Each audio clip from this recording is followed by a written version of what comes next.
নমস্কাৰ।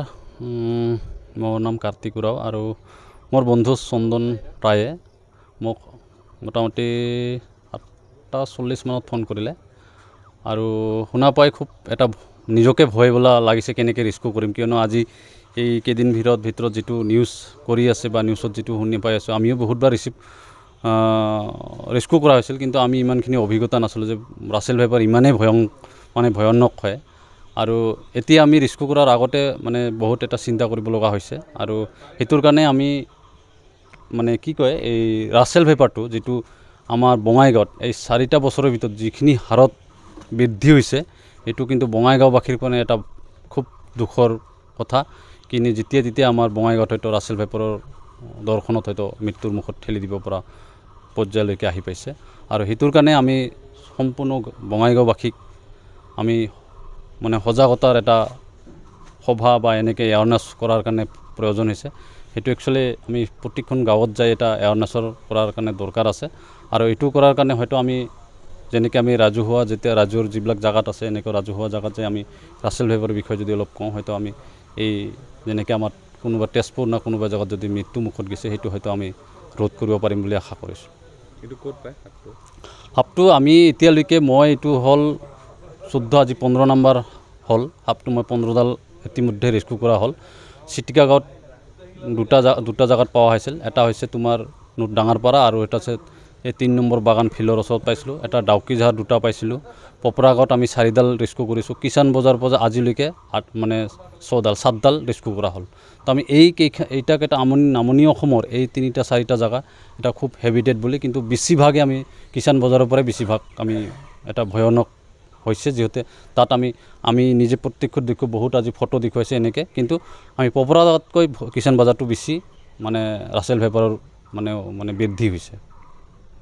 আৰু আমাৰ মাজত এটা কনফিউজ হৈ যাইছে, বা আমাৰ মাজত এটা কি হৈছে, কনফিউজ কৰে যে অজগৰ পোৱালি বা অজগৰ বুলি মানুহে এই সাপটো সাধাৰণভাৱে ধৰি লয় বা সিহঁতক স্পৰ্শ কৰিব যায় বা সিহঁতে ধৰিব যায়। কিন্তু মই ৰাইজক এইটো অনুৰোধ কৰিছোঁ যে আমাৰ ৰাছেল ভাইপাৰ আৰু অজগৰৰ মাজত বহুত পাৰ্থক্য আছে। ৰাছেল ভাইপাৰৰ যিটো আমাৰ বডিৰ ওপৰত যিটো মাৰ্ক থাকে, সেইটো অকল চক্ৰৰ নিচিনাকৈ বেলেগ কোনো কাৰো লগত সি লাগি নাথাকে। আৰু অজগৰৰ বিৰাট ডাইৰেক্টলি চবৰ লগত ইটাৰ লগত সিটোৰ লগত জড়িত হৈ থাকে। আৰু কি হ'ল, মুখমণ্ডলটো চাব, মুখমণ্ডলটো কি হৈছে, অজগৰৰ মুখমণ্ডল হৈছে অলপ চেপেটা, অলপ দীঘল হয়। আৰু আমাৰ যিটো ৰাছেল ভাইপাৰৰ মুখমণ্ডলটো হৈছে ভি চাইডৰ, অলপ চেপেটাকৈ হ'ব, বেছি লম্বা নহ'ব। আৰু এই ৰাছেল ভাইপাৰ খুব হয় 1 মিটাৰৰ পৰা 3.5 ফুটলৈকে, 3.5 ফুটে 1 মিটাৰৰ ভিতৰতে আমাৰ ৰাছেল ভাইপাৰটো হয়। আজি যিটো পোৱা হৈছে ইয়াতকৈ অলপ ডাঙৰ হ'ব, কিন্তু তাতকৈ আৰু বেছি ডাঙৰ নহয় ৰাছেল ভাইপাৰৰ কিবাটো। নমস্কাৰ। মোৰ নাম কাৰ্তিক উৰাও আৰু মোৰ বন্ধু চন্দন ৰায়ে মোক মোটামুটি 8:40 মানত ফোন কৰিলে আৰু শুনা পাই খুব এটা নিজকে ভয় বোলা লাগিছে, কেনেকৈ ৰিস্কো কৰিম, কিয়নো আজি এই কেইদিন ভিতৰত যিটো নিউজ কৰি আছে বা নিউজত যিটো শুনি পাই আছোঁ, আমিও বহুতবাৰ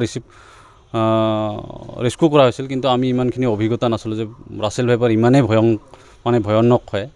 আৰু এতিয়া আমি ৰিস্কো কৰাৰ আগতে বহুত এটা চিন্তা কৰিব লগা হৈছে। আৰু সেইটোৰ কাৰণে আমি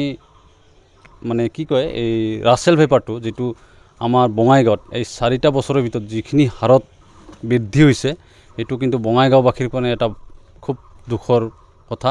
কিন্তু যেতিয়া আমাৰ বঙাইগাঁৱত হয়তো ৰাছেল ভাইপাৰৰ দৰ্শনত হয়তো মৃত্যুৰ মুখত ঠেলি দিব পৰা পৰ্যায়লৈকে আহি পাইছে।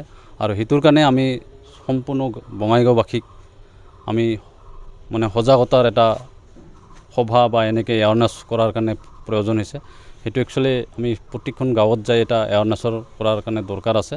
আৰু এইটো কৰাৰ কাৰণে হয়তো আমি যেনেকৈ আমি ৰাজহুৱা যিবিলাক জাগাত আছে, এনেকৈ ৰাজহুৱা জাগাত যাই আমি ৰাছেল ভাইপাৰৰ বিষয়ে যদি অলপ কওঁ, হয়তো আমি এই যেনেকৈ আমাৰ কোনোবা তেজপুৰ না কোনোবা জাগাত যদি মৃত্যু মুখত গৈছে, সেইটো হয়তো আমি ৰোধ কৰিব পাৰিম বুলি আশা কৰিছোঁ। এইটো ক'ত পায় সাপটো আমি এতিয়ালৈকে এইটো হ'ল 14, আজি 15 নম্বৰ হ'ল। সাপটো 15ডাল ইতিমধ্যে ৰেস্কিউ কৰা হ'ল।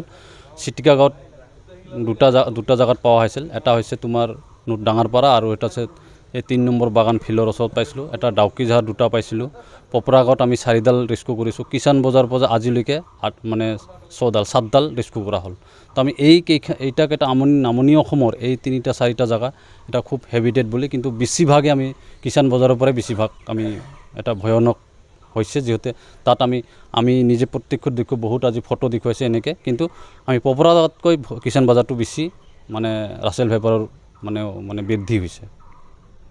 আৰু আমাৰ মাজত এটা কনফিউজ হৈ যাইছে, বা আমাৰ মাজত এটা মানে কি হৈছে, কনফিউজ কৰে যে অজগৰ পোৱালি বা অজগৰ বুলি মানুহে মানে এই সাপটো সাধাৰণভাৱে ধৰি লয় বা সিহঁতক স্পৰ্শ কৰিব যায় বা সিহঁতে ধৰিব যায়। কিন্তু মই ৰাইজক এইটো অনুৰোধ কৰিছোঁ যে আমাৰ ৰাছেল ভাইপাৰ আৰু অজগৰৰ মাজত বহুত পাৰ্থক্য আছে। ৰাছেল ভাইপাৰৰ যিটো আমাৰ বডিৰ ওপৰত যিটো মাৰ্ক থাকে, সেইটো অকল চক্ৰৰ নিচিনাকৈ বেলেগ কোনো কাৰো লগত মানে সি লাগি নাথাকে। আৰু অজগৰৰ বিৰাট ডাইৰেক্টলি চবৰ লগত ইটাৰ লগত সিটোৰ লগত জড়িত হৈ থাকে। আৰু কি হ'ল, মুখমণ্ডলটো চাব, মুখমণ্ডলটো কি হৈছে, অজগৰৰ মুখমণ্ডল হৈছে অলপ চেপেটা, অলপ দীঘল হয়। আৰু আমাৰ যিটো ৰাছেল ভাইপাৰৰ মুখমণ্ডলটো হৈছে ভি চাইডৰ, অলপ চেপেটাকৈ হ'ব, বেছি লম্বা নহ'ব। আৰু এই ৰাছেল ভাইপাৰ খুবচে খুব হয় 1 মিটাৰৰ পৰা 3.5 ফুটলৈকে, মানে 3.5 ফুটে 1 মিটাৰৰ ভিতৰতে আমাৰ ৰাছেল ভাইপাৰটো হয়। আজি যিটো পোৱা হৈছে ইয়াতকৈ অলপ ডাঙৰ হ'ব, কিন্তু তাতকৈ আৰু বেছি ডাঙৰ নহয় ৰাছেল ভাইপাৰৰ মানে কিবাটো।